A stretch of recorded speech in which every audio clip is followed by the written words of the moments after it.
So there's a major report going around social media and the internet today talking about couples and people who have come to Las Vegas and had tens of thousands, even hundreds of thousands of dollars stolen from them right in their room, right while they've been sleeping.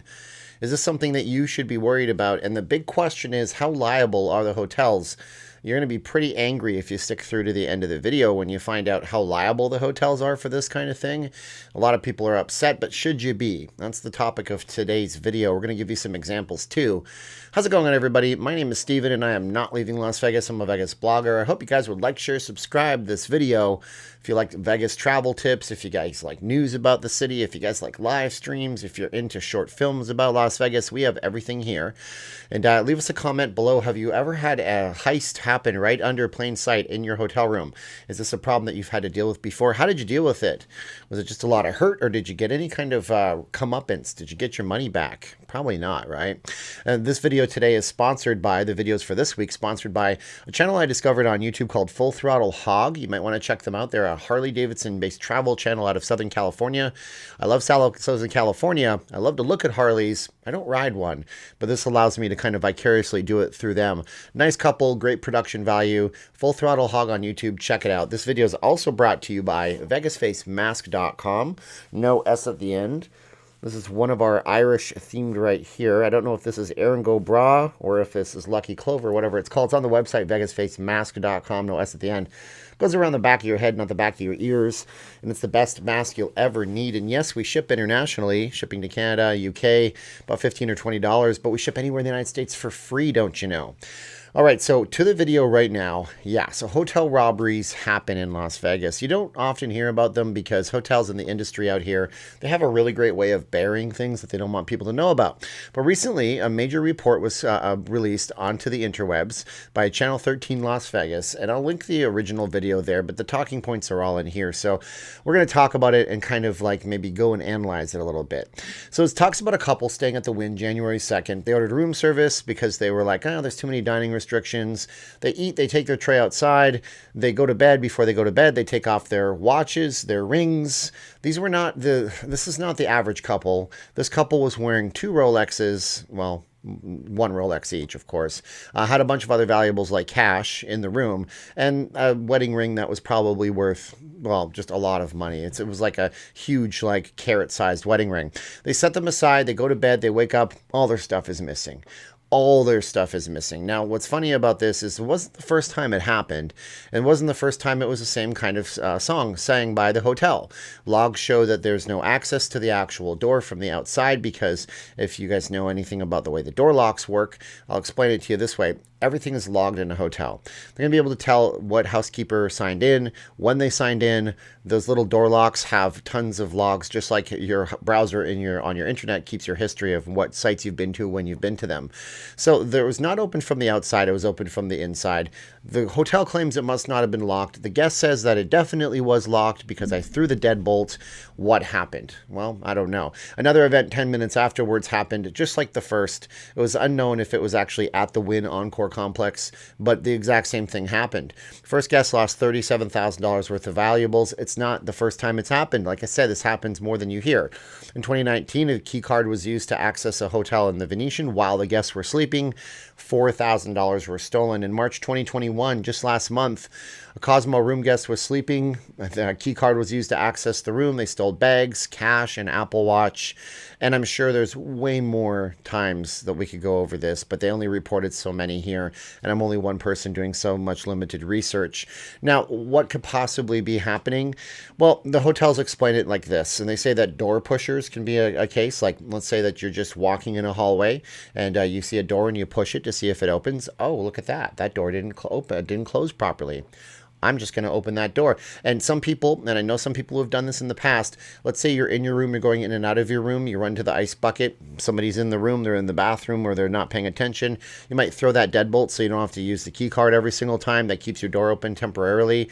Don't do that. Or, your door didn't click shut all the time. That's a possibility. The other possibility they're explaining too is that there are specific types of tools that you can get online. I'm guessing maybe more of a black market type thing. It's a tool that goes underneath the door, hooks up from the outside. So you're standing outside, you feed the tool up, and then it clamps onto the door handle, pulls it down. If you guys have ever stayed in a hotel room, you know that the deadbolt that you throw automatically opens when you open it from the inside. That lets guests access the door inside. Sometimes hotel employees can steal keys. In 2017, there was an incident at the Wynn where a couple of hotel employees took over $100,000 in valuables. They were prosecuted grand larceny, the highest degree. I mean, $100,000, you might as well rob a bank, although robbing a bank is a federal offense and $100,000 out of a casino is not. But, people can also hack doors. They can maybe throw off, we're talking like Terminator 2 type stuff where, John Connor hacks the ATM. But it is possible because everything with the computer inside of it can be hacked. Cameras don't catch anything. So the next question you might be asking yourself is, well, but Steven, there's cameras absolutely everywhere. How come they're not? They must see this kind of stuff. No. Actually, it turns out that most of the cameras on a casino floor are on the casino floor. The casino property itself might put cameras in that central area by the hotel elevators where you go wait for your elevator and you press the button, but they're not watching every single floor. They do this for guest privacy, I suppose. They do this because maybe somebody doesn't want to know that they brought somebody else to their room, and if somebody had access to those cameras, you could get a situation where somebody gets access to those tapes, and then Mr. Hotshot businessman who's bringing a mistress to his room gets caught, and then we have a situation where my privacy was betrayed. It's all a little bit murky, unfortunately, but they don't catch everything. The other thing people will do is they'll just hang out on a floor. They'll even rent a room on the floor and wait until they see what person coming in looks like they have the valuables. Just hang out on that floor and try to get access to rooms. The crazy part about all this is that are the hotels liable for any of this? And the answer is no, they're not, unless one thing happens. So if you're staying in a room with a safe in it, which from my accounts and the rooms I've seen in Vegas is every single room in Las Vegas, if you don't put your valuables in the safe, the hotel has no responsibility to make sure that this doesn't happen to you. So put your valuables in the safe. The assumption here, the presupposition here is that when you stay at a hotel in Las Vegas, you're safe. In the case of the couple staying at the Encore Suites, there's 2 different key cards that you need just to gain access to your floor. So they thought that they were very, very safe. But, in my experience here, snooping around in casinos back in the day when I was just a guy working in marketing and we would go up to let's say the Planet Hollywood Towers by Westgate, there's always times when we would have access, right? Snooping around is a bad term, but we would look at the access. You'd say, well, hey guys, you guys want to go see the best timeshare suite over at the Westgate? This was when the Alara was the Westgate. You'd say, sure, and they would take you right through, and you'd be like, well, don't I need a key card? Well, the guard's not even here right now. Let's just go and take a look. And you'd take a look at the show suite that they would show you. It was a huge suite. It was pretty awesome. Alara is a nice property. It used to be the Planet Hollywood Towers by Westgate. Point is, there's always a point when there's no guard. There's always a point when, you can always find a key card to actually try to gain access to a floor. People know how to steal. Professional thieves are professional thieves. That's what they do for a living. And in this case, nobody's been prosecuted whatsoever.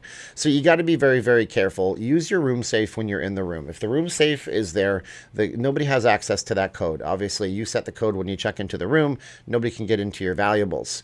This is a case where we have this kind of veil of safety, right? We assume something is safe just because we assume that the situation it's set up in is safe. And that's kind of what Vegas is all about. Unfortunately, Vegas is oftentimes this place where you have this mysticism of something that isn't really there.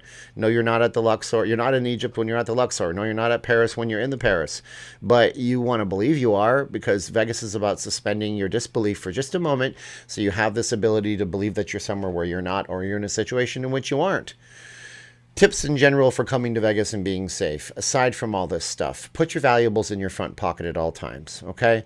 If you're carrying something and you're worried about getting lost, for example, you have a wallet like this that's very small. I know somebody from the EU, one of my old friends that was a street performer here back in the day. He would go and get produce elastics. The big thick elastics that hold broccoli together. Put a bunch of those around your valuables if you can't put them in your front pocket. That way, when somebody tries to take it out, they have a hard time getting it out, and you're going to feel it. Don't wear one of those lanyards around your neck that has all of your cash and your ID in one spot. And for the love of Pete, please, guys, stop the practice of putting everything into a cell phone that has a card holder on the back of the cell phone. And then you lose your cell phone, you lose your ID, you lose your credit cards, you lose all your cash because somebody went and swiped your cell phone. And swiping cell cell phones is something that happens all the time in Las Vegas. Trust me on this. Look, I've known professional thieves in this city. I don't say that like it's a badge of honor, but when you work in marketing and promotion on the Strip in that corridor, you have people try to sell you stuff all the time. It's a bad situation, and one day I'll tell the tale on this channel of when I actually had to help the police in a sting operation or else face prison time myself. It's a pretty serious situation, and I got out of it just fine because I didn't do anything wrong, but the cops used me to get to the bigger, badder guys, and they're out there. So be safe in Las Vegas. Tell me what you think about the story that you just heard, because that's my video and I'm sticking to it. One more time, my name is Steven and I'm not leaving Las Vegas. This is the time of the video where we thank our sponsor, Full Throttle Hog, for hooking us up with some, the ability to make great videos this week for you guys. And they're a great channel. You might want to check them out. We also have VegasFaceMask.com, the only tool you'll ever need. See how I had it around my neck the whole time? Look at this deal right here. You don't even know I have a face mask on me. Wow, that's ingenious, right? My wife, Sweet Caroline, makes those. We ship those everywhere around the country for free. So VegasFaceMask.com, no S at the end. Now, we also have Patreon. We also have YouTube. We channel memberships. We also have a Facebook group. More information is in the first link in the pinned comment of this video. Now's the time of the video where I say 3, 2, 1, click. Be safe in Las Vegas. Have a great time in Las Vegas. Know that unless you lock your stuff up in a safe, the hotels are not liable for a darn thing. We got to go. We got to say 3, 2, 1. Here we go. And click.